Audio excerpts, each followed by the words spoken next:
Dustin, today, when you look at, I guess, his last outing against the Diamondbacks, and compared to his last outing in general, what are you kind of hoping to see from him? Because he did execute well against the Diamondbacks, but his last one just kind of wasn't necessarily where he likes to be.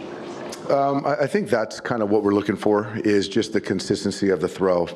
Against the Diamondbacks, he was really good, moving the fastball around, the sweeper, and, we got away from it the last outing against the Angels. And I think tonight, just his ball moved so much, just to kind of minimize some of those really bad misfires and keep the ball around the zone. There should be some early contact, some quick outs, a lot of ground balls if he's doing things the right way. It's been a long homestand, and yes, Yoshino was able to get through 7 yesterday, but do you feel like Dustin does need to try to provide some length tonight just to try to protect you all as you head into the off-day tomorrow? I do. I think that, one thing that I think is of value for him is that he can be very efficient, and he can get some quick outs, and so some double play balls potentially. And so, his ability to go 6 innings is something that we've come to expect, and that's something that, I wouldn't say we needed as much as we did last night, but going into this road trip, it'll be certainly helpful.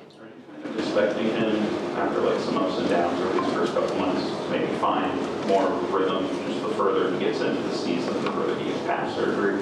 Yes, because I think that, as I've understood it, that pitchers that are the first year out of Tommy John, the softer skills or feel for the baseball is the last to come. And so I think that hopefully that's something that will continue to get better. And like I said before, is that, there's going to be some misfires, but if we can sort of temper those and keep them a little bit more around the plate, I think that there's going to be a lot more success. And that's something I do feel that as we look out, that's going to be more of what we see from Dustin. Guys like Dustin, Tony, and Kirsch, you'll get this next month. There's a lot of division games, a lot of tough series while you're waiting for other guys to get back. Like, how important are they going to be to kind of help you navigate the next couple weeks here and give you some more consistency on the mound? It's everything. You're obviously we're trying to win baseball games, but I do think that with all those guys, I'm going to push them.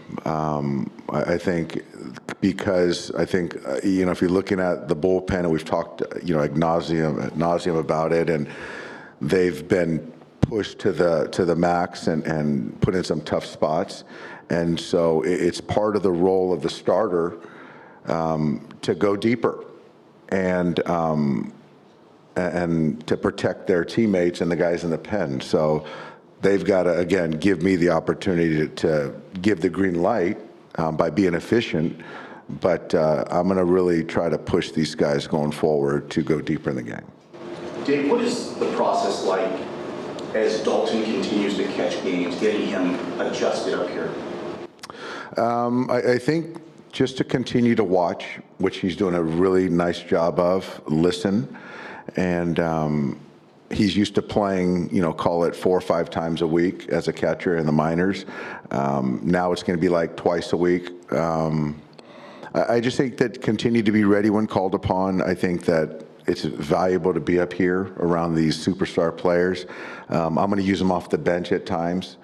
But he's doing a fantastic job right now. And I wasn't in the hitters meeting or the pitchers meeting with Clayton, and then the one tonight with Dustin. But these are things that are really helpful for his growth.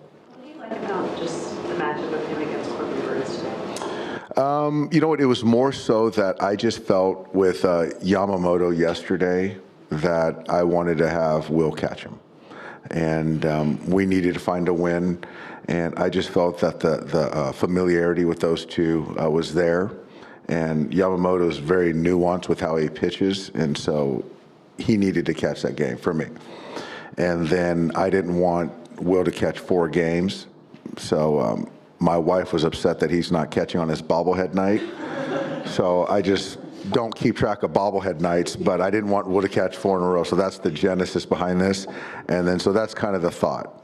Does he, do you guys give him as much rain, or do you kind of, when he's going through, you're going through the game planning or even in the game, like, is there a tighter script that you want him to follow? Do you give him kind of feel to like feel out how a game's going or what a guy's doing? Like, how does that compare to, what? It's a collaboration, I think. I think the easiest way, I don't think he has complete autonomy or should get it. I think that Mark and Danny do a great job of kind of seeing what they see and have seen from hitters, but no one has a better seat to see what the pitcher is, featuring that night. So there's no one way to do it, but I just think that our guys do a really good job of having the conversations. But at the end of the day, guys have got to execute. They've got to be able to strike spin, get ahead in counts, and try to finish off hitters as well, right? So it's kind of all of that together. It looks like Edgardo Henriquez is throwing down Arizona. Any update on him, just in the short term and the long term plan? No, I know he's throwing. It seems a lot longer, this process of him coming back. So I just have no idea when he's going to come back. And so obviously he'll be on rehab assignments, and that's going to be probably 5 or 6 before we even have a conversation of him coming back here. I know it's been a couple of days, but just kind of about Chris a little bit. Even though you felt it was the right decision from a baseball and a roster standpoint, just how tough was that for you as a manager, knowing how you guys have had so much success together, and he's been here really almost your whole time? It was tough. It was tough, and he handled the conversation really well. He's had a lot of huge moments for us in the postseason, and played in as many games as any Dodger in history as far as the postseason experience. He always did what we asked and was always on board. And then you take what they did for Mary and Chris, what they did for the community with their foundation, and they're just very much givers. And I just hope that he wanted an opportunity, if it wasn't going to be here to play more, to play somewhere else. So that's kind of the thought behind how it played out. And I respect him for betting on himself, and hopefully he gets an opportunity to play more somewhere else. Dave, a few questions ago, you mentioned getting the win last night. This early part of the season, in you reading this, how did this team deal with the 4-game losing streak? I think fine, I guess, given losing 4 in a row. There was some frustration with how we were going about it. But I do think that with the baseball season, there's going to be some turbulence, some frustration, some losing streaks. And I do think that we're built to kind of manage kind of some stress or some adversity by the players, by the talent, by the head, just being able to persevere. And we've done this before, but in totality, we've been pretty good. Ohtani had more breaking pitches and bullpen today. Yeah, he was spinning it a little bit more in the touch and feel. So, I'm not sure what's to come. Hopefully he comes out of it well, which is what I would expect. And then, we'll see what he does at Citi Field on Saturday. But there might be a little bit more of a progression increase. So we'll see what that means. Like alive. We'll see. I don't know. We'll see. What has stood out to you about what Freddie is doing right now? Freddie is really playing very good baseball. I think he sees the struggles that we're going through as a club, and I think that he is playing with even more intensity than he typically does, because he is trying to make sure that there's no letdown, even going through this kind of funk that we're in.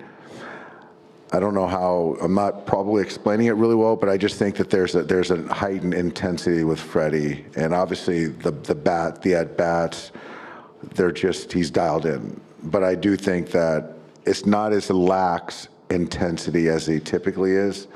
It's more of an edgy intensity that I see. I know it's still early, but for him to even be on track to potentially reach different heights offensively in his age 35 season, how impressive is that to you? It's very impressive. He takes care of himself. He just knows how to hit. He understands his body, his swing. So what he's doing, obviously, 370 or whatever the average is, it's pretty impressive. But just the quality of a bat is just, I've said it many times over. I've never seen a person that relentless every single pitch than Freddie Freeman. I've never seen it. David, you've described Tommy as someone who kind of seemingly does a little thing right in every win. Is that something where you almost don't notice it's gone until he comes back and factors in like that. Yeah, I noticed it was gone, but that is true. I think if you look at every win that he's in the game, he is one of those guys that there's something he did to help you win. There really is, and whether it's in the box score or not. And I love those players, and he just kind of prides himself on that. And yesterday, riding out a changeup from Shelby was big, got us started, and got on second base with nobody out in the ninth. So. Or the 10th. So, yeah, just good to have him back. How important is he to this whole, you know, as you're trying to find different playing time for different guys with the way the roster is constructed now, just the options that he gives you? Well, he's the main piece, one of the main pieces. So his versatility certainly gives us some more options, but having him in there versus left, versus right, second base, center field, certainly adds a lot of options for us, yeah. Dave, final day of the homestand here. Any updates on Glasnow and Snell heading on the road? Glass is going to throw a pen on Friday, so they'll both be here with Blake Trinan as well. Roki will be here, and so I think that's where they're at right now. Just quickly, with Corbin Burns in his last outing against you guys, he was excellent. Is there anything you want to see different from your offense tonight going up against him? I think that if he was like he was the other night in Arizona, there's really not a whole lot anyone can do. I know he likes to get strike one, just be ready to hit early. So hopefully on regular rest and not an extra day's rest, there's some cut into performance. Because, yeah, the other night in Arizona, that was tough to handle. How has Kirby been doing? He's playing catch. The hamstring felt better yesterday walking than it did 2 days ago. And so he's just trying to make sure we keep his arm moving. But, yeah, he'll be back as well with the other guys. So I'm just not sure. Talking to him, he doesn't think it's going to be too long. But, again, this is the first time he's ever dealt with it.